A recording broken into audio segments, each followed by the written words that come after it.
Welcome to Part 2. In this part, we will be shifting towards mentoring with children who have a learning disability. In Part 2, we want you to be able to answer the question, what is a learning disability?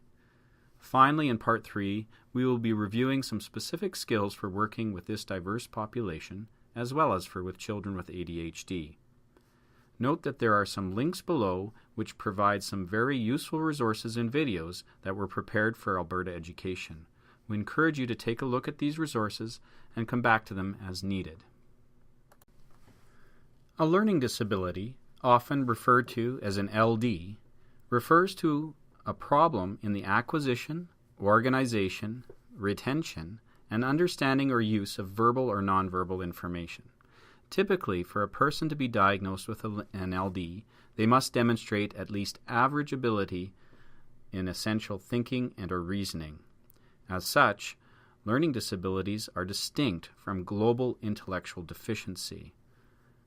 Learning disabilities result from impairments in one or more processes relative to thinking, perceiving, remembering, or learning. Thus, a person may have a disability relative to reading, mathematics, written expression, or oral expression.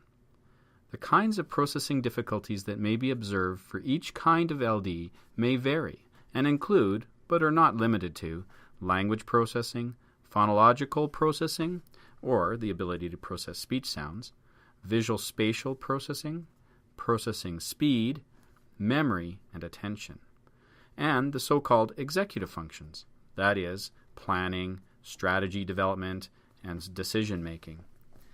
Interestingly, it is the executive functioning that are also deficits for ADHD children.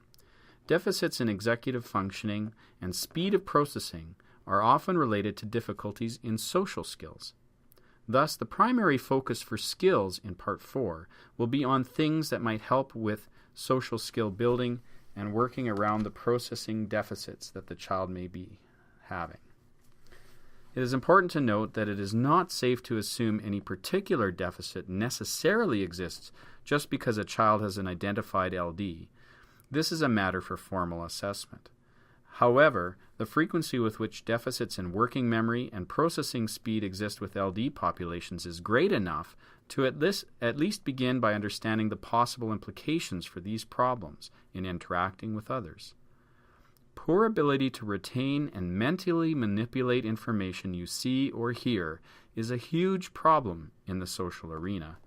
After all, if you can't keep track of a conversation, or the person's name, or the rapid flow of social banter, how will you know how to respond?